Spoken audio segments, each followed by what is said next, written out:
chapter is rated as one of the toughest chapter of physical chemistry. Physical chemistry का toughest chapter rate करते हैं just because the chapter need imagination, visualisation. इसमें एक इमेजिनेबिलिटी दिमाग में चाहिए क्योंकि सारा काम 3D वाला है और हमारे पास 2D बोर्ड है. 2D बोर्ड में इसको ड्रॉ करना है, उसको इमेजिन करना है. तो जब पढ़ते समय, समझते समय हल्का सा डिफिकल्ट लगता है, मगर एक बार पढ़ लिया जाए, समझ लिया जाए, प्रॉब्लम्स जब करने लगे तो ये चैप्टर बड़ा इजी और बड़ा इंटरेस्टिंग लगने लगता है. जब आप प्रॉब्लम्स करने पर आ जाओगे, आई वुड से कल के दिन मैं इस चैप्टर का एक मेजर पोर्शन कंप्लीट करा दूंगा और कल से आप स्टडी पैकेज भी करना चालू कर देना, प्रॉब्लम्स करना चालू कर देना, जितना तेजी से कर सकते हो करना. ऑल्दो कल के दिन यह चैप्टर कंप्लीट तो नहीं हो पाएगा, अगले सप्ताह का भी मुझको 1 या 2 लेक्चर कंज्यूम करना ही पड़ेगा, मगर फिर भी कल के दिन हमारे थ्योरी की एटलीस्ट वह स्थिति हो जाएगी कि आप स्टडी पैकेज कंफर्टेबली करना स्टार्ट कर सकते हो. अब 4 पार्टिकल एडजॉइनिंग तरीके से ऐसे रखे हुए हैं.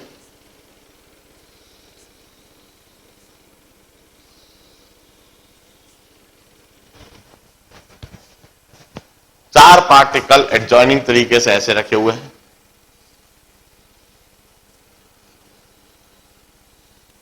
स्क्वायर फेस बनाते हुए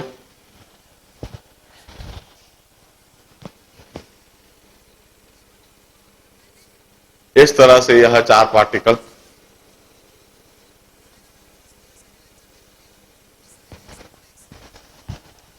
और इनके ठीक ऊपर 4 और पार्टिकल, यह चारों पार्टिकल ठीक ऊपर रखे हुए.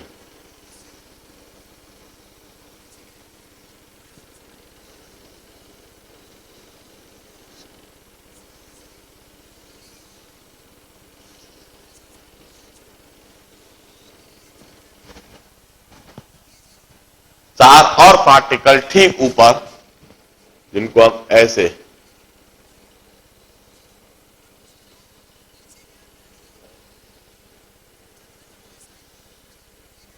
दिखा सकते हैं.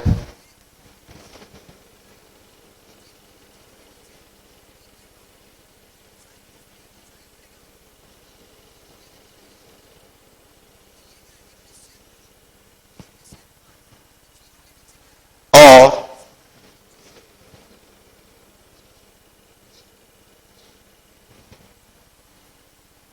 इस तरीके से 8 particle. Such a geometry we call it cubic geometry.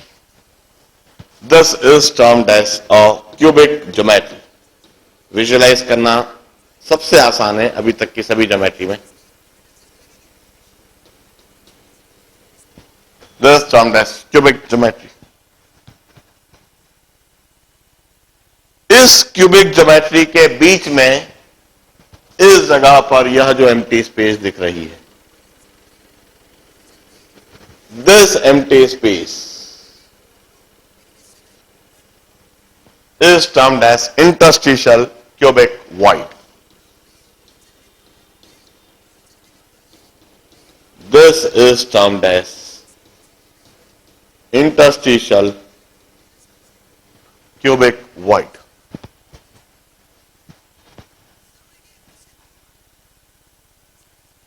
इस इंटरस्टिशियल क्यूबिक वॉइड में मैक्सिमम रेडियस का जो पार्टिकल रखा गया है, पार्टिकल के उस मैक्सिमम रेडियस को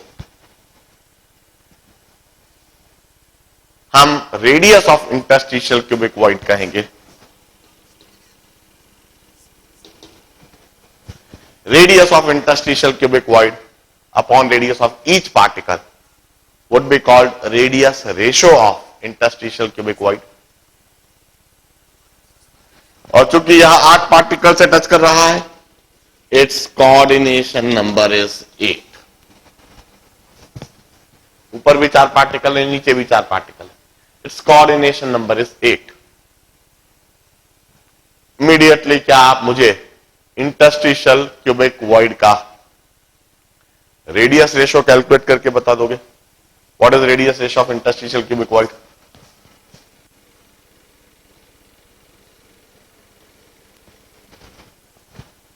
यदि इसकी एज लेंथ ए है, then this edge length A is equal to 2r.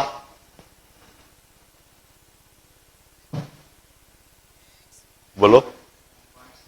बिल्कुल perfect answer. Edge length is 2r, क्योंकि ये दोनों पार्टिकल टच करना चाहिए. और बॉडी डायगोनल की लेंथ है a√3. हाँ, बिल्कुल सही. बॉडी डायगोनल की लेंथ a√3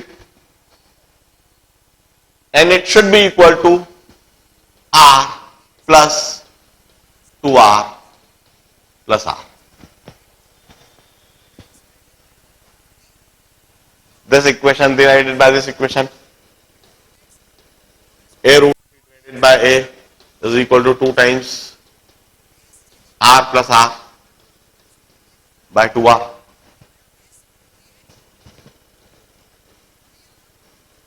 और √3 equal to 1 plus r by r. और r by r is √3 minus 1. और r by r is 0.732.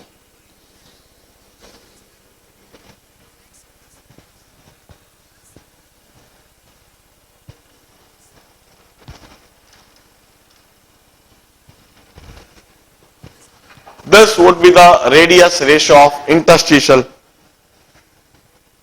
cubic void. Now the assignment for you, जहां से मैं मेरा कल का लेक्चर स्टार्ट करूंगा, इस चीज को बड़े ध्यान से सोचना समझ जाए. LC/TOEIC की कल कितने लोग जवाब दे पाते हैं? असाइनमेंट लिख लो. 2 प्रॉब्लम लिखा रहा. इस कैलकुलेशन को साफ कर दो. It's quite simple calculation.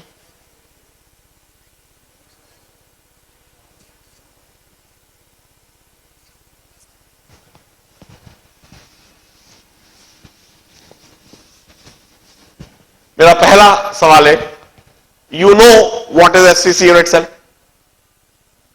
FCC unit cell क्या होता है मैंने अच्छी तरह दिखा रखा है, समझा रखा है. ज्योमेट्री कैसा दिखता है, क्या होता है, सब दिखा रखा है. और अभी अभी मैंने यह भी सिखा दिया कि ऑक्टाहेड्रल वॉइड कैसी होती है, किस तरह से देखी जा सकती है, किस तरह से उसको विजुलाइज कर सकती है. मेरा पहला सवाल है, locate all octahedral holes in FCC unit cell and tell me number of octahedral holes in it.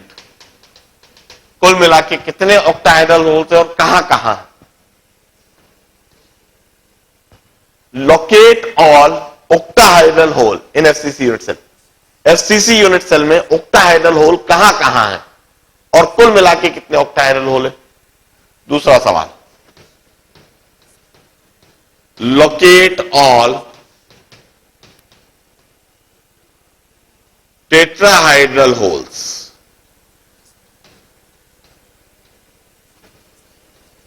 in FCC unit cell. Also tell me number of, कुल मिला के कितने टेट्राहाइड्रल होल्स हैं?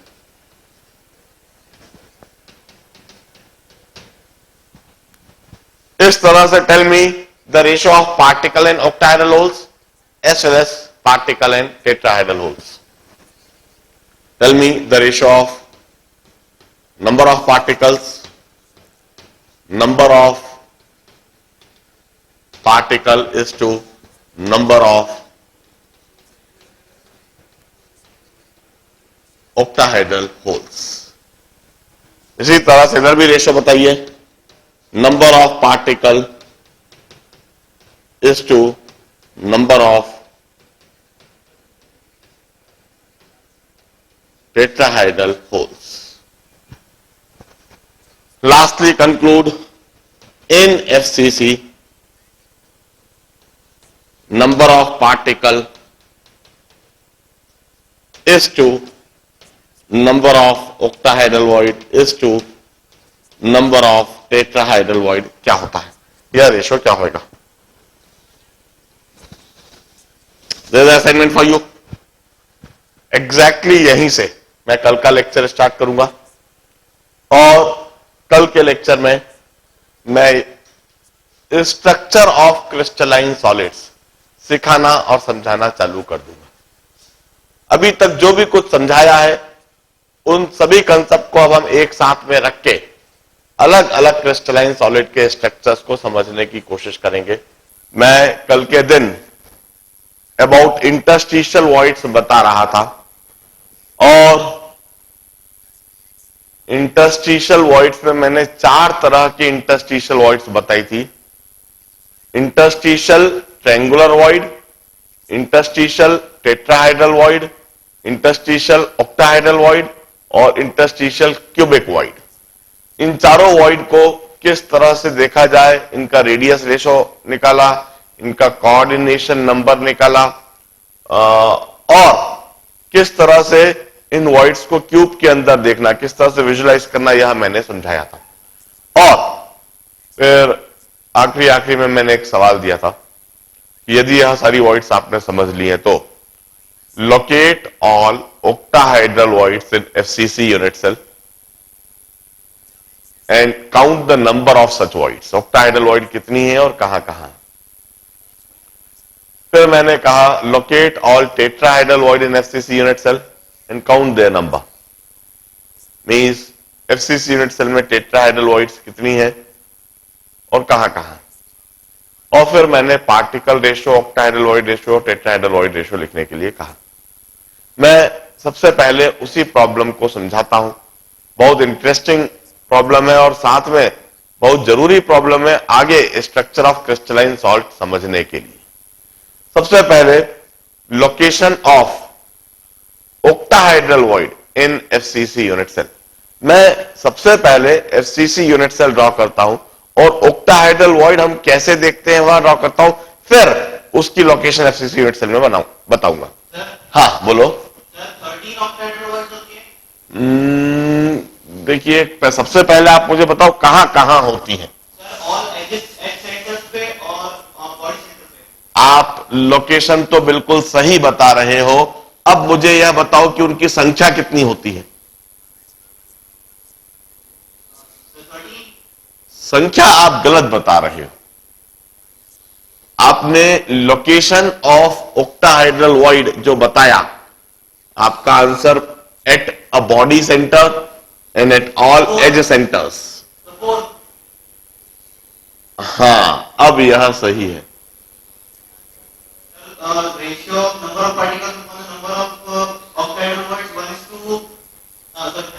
1:2. नहीं, अभी अभी आपने संख्या सही बताने के बाद रेशियो क्यों बता रहे हैं?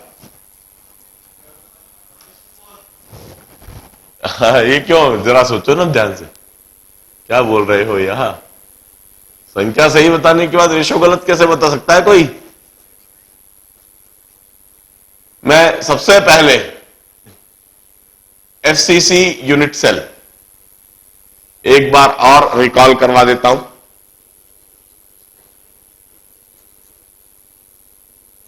यह एफसीसी यूनिट सेल है जिसके सारे वर्टाइसेस पर और सारे फेस सेंटर्स पर लैटिस पॉइंट है.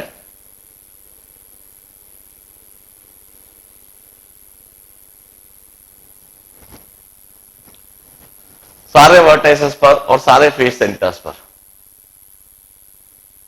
Lattice point. यह एफसीसी यूनिट सेल.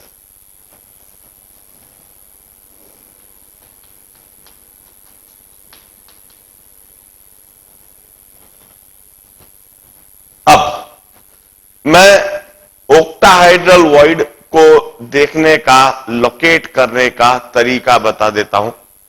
इन दोनों को पहले हम देख लेते हैं, फिर हम इस एफसीसी यूनिट सेल में ऑक्टाहाइड्रल वॉइड ढूंढेंगे। ऑक्टाहाइड्रल वॉइड को लोकेट करने का तरीका यह है कि एक क्यूब यदि हमें मिल जाए,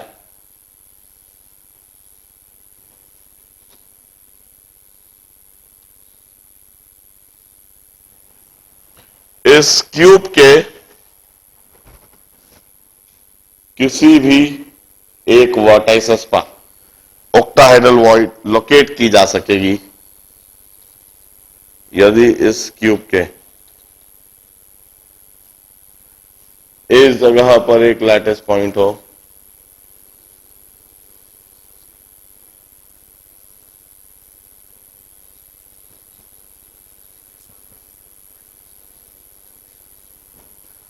इस तरह से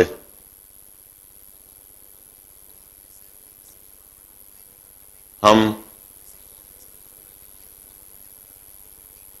ऑक्टाहाइड्रल वॉइड को लोकेट करते हैं। अब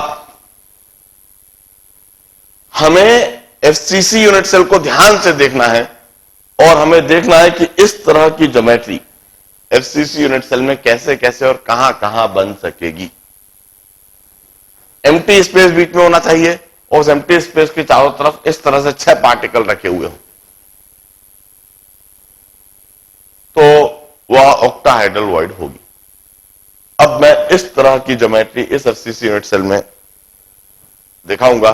अब मैं दोबारा एफसीसी यूनिट सेल बनाऊंगा, मगर इसमें सिर्फ रेलेवेंट लैटिस पॉइंट ही बनाऊंगा, सिर्फ काम के लैटिस पॉइंट, जिससे हमें ऑक्टाहाइड्रल वॉइड एकदम से दिखने लगे। यह वही एफसीसी यूनिट सेल, और इस एफसीसी यूनिट सेल में हम अपना पूरा कंसंट्रेशन देंगे किसी भी एक एज सेंटर पर। किसी भी एक एज सेंटर को हम बड़े ध्यान से देखेंगे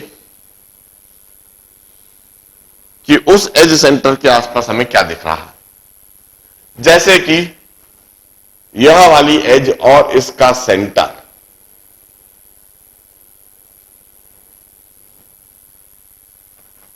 इस एज सेंटर के चारों तरफ हम देखते हैं कि कहां कहां एज सेंटर पर कुछ भी नहीं है, एम्प्टी स्पेस है, वॉइड है।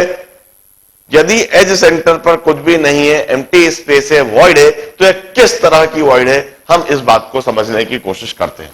इस एज सेंटर के ठीक ऊपर और ठीक नीचे, इन दोनों वर्टाइसेस पर हमें 2 पार्टिकल दिखते हैं। यहां एज 2 फेसेस को लेकर बनी हुई है। इन दोनों फेस के फेस सेंटर्स को देखेंगे। पहले तो यहां बोर्ड के अंदर की तरफ जाता हुआ फेस, इधर एक पार्टिकल और इधर एक पार्टिकल, और फिर यह वाला फेस का सेंटर, और इसके बगल में भी एक फेस होगा। इस फेस सेंटर पर यह एक पार्टिकल और इस फेस सेंटर पर यह एक पार्टिकल। जरा ध्यान से देखिए, आपको ठीक इस तरह की ज्योमेट्री एज सेंटर के आसपास दिखेगी। इस तरह से सीधा रखा हुआ ट्रायंगल दिखेगा और इस तरह से एक इसके नीचे एक उल्टा रखा हुआ ट्रायंगल, और ऐसा ही आपको इधर भी दिखेगा।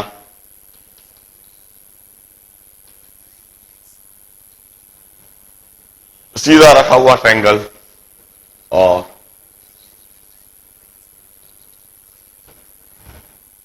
उल्टा रखा हुआ ट्रायंगल। और इस बात को देखकर हम कहते हैं कि एज सेंटर पर जो एम्प्टी स्पेस है, एज सेंटर पर जो वॉइड है, उस वॉइड के आसपास पार्टिकल्स बिल्कुल इस तरह से रखे हुए हैं। एज सेंटर पर जो वॉइड है that should be called a octahedral void. मैं लिखता हूं, we have octahedral holes at all edge centers of FCC unit cell।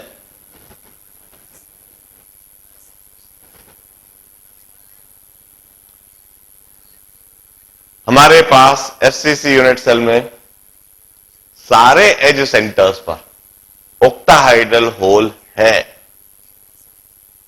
बड़े ध्यान से हमें एफसीसी यूनिट सेल को पहले बनाना चाहिए, जिससे कि हमें पता रहे कि कहां कहां हमें लैटिस पॉइंट बनाना है।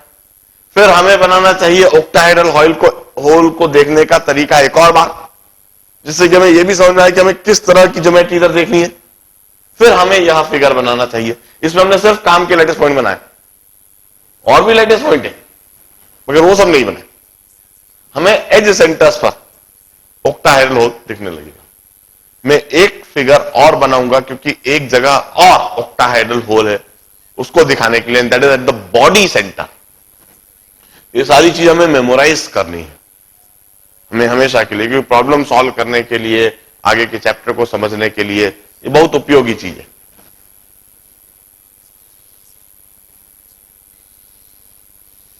मैं दोबारा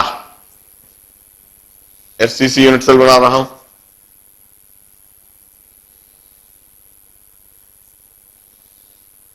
इस बार हम ओक्टाहाइड्रल वॉइड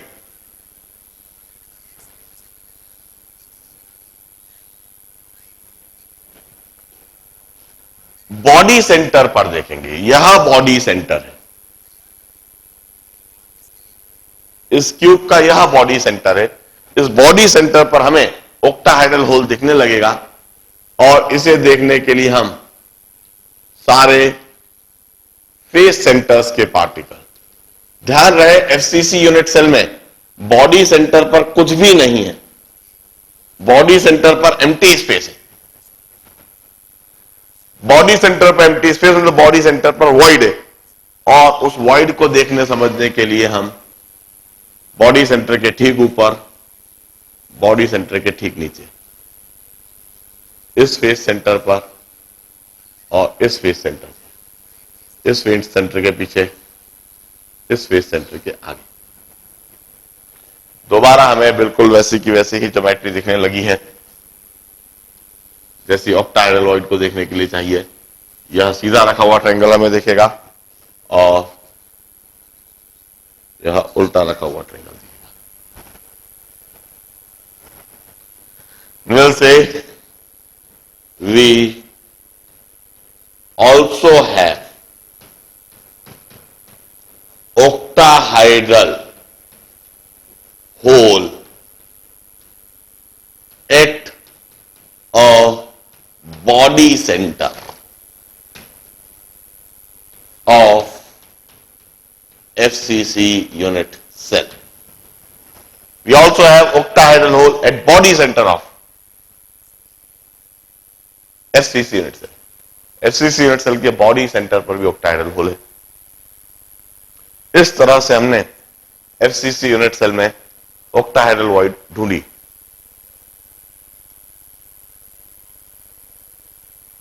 ध्यान रहे ऑक्टाहाइड्रल वॉइड मिलना कंपलसरी है, क्योंकि FCC यूनिट सेल में HCP और CCP में FCC यूनिट सेल होता है, और वहां पर चूंकि ऑक्टाहाइड्रल वॉइड है इसलिए इधर भी मिलना कंपलसरी है। अब रिकॉल करें वो जो मैंने rules for counting the number of particles in unit cell, वो जो रूल्स लिखा थे सबसे पहले लेक्चर में ही almost. Any lattice point at vertices contribute 1/8 particle. Any lattice point at edge center contribute 1/4 particle. Any lattice point at face center contribute 1/2 particle. Any lattice point at body center contribute 1 particle. इसमें हमने 3 rule तो वहीं के वहीं इस्तेमाल कर ली थी. Vertices वाला रूल भी वहां पर अप्लाई हुआ था,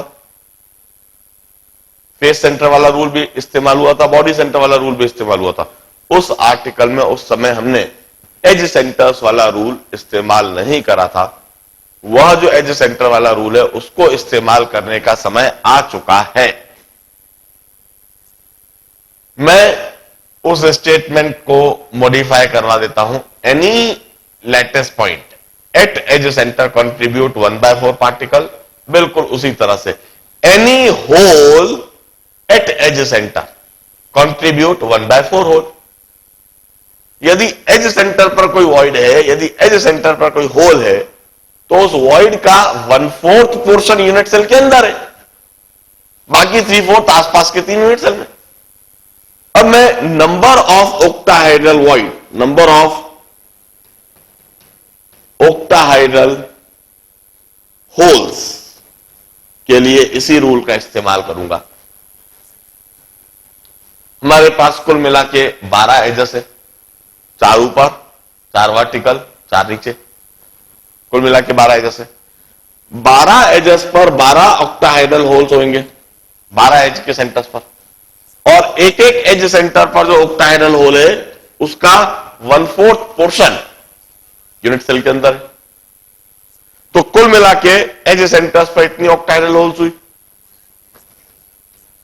और बॉडी सेंटर पर 1.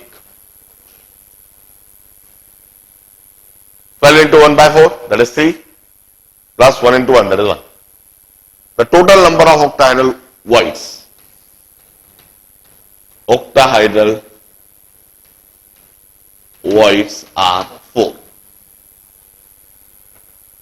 और एससीसी यूनिट सेल में हम पहले ही जानते हैं नंबर ऑफ पार्टिकल कितने हैं.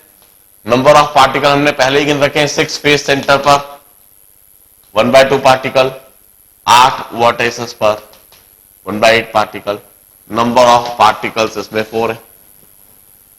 So number of particle or number of octahedral voids, the ratio is 4:4 or 1:1. Number of particle is to number of octahedral void is 4:4 or 1:1. और यह बात तो हमने पहले भी समझ रखी है. एचसीपी और सीसीपी दोनों में ही जब मैं समझा रहा था तो मैंने कहा था कि पहली लेयर में यदि 100 पार्टिकल बिछेंगे तो पहली लेयर में 200 वॉइड होंगी, जिनमें से 100 वॉइड होंगी ए टाइप, 100 वॉइड होंगी B type. B type void को हमने ऑक्टाहेड्रल वॉइड कहा है. B type void octahedral void 100 particle और उनके साथ 100 octahedral void. The ratio is 1:1. वही चीज इधर भी दिख रही है. ध्यान से इस पूरे आर्टिकल को देखिए. नंबर ऑफ पार्टिकल और नंबर ऑफ वॉइड का रेशियो देखिए. इसके बाद मैं आपको समझाऊंगा नंबर ऑफ टेट्राहाइड्रल वॉइड के बारे में.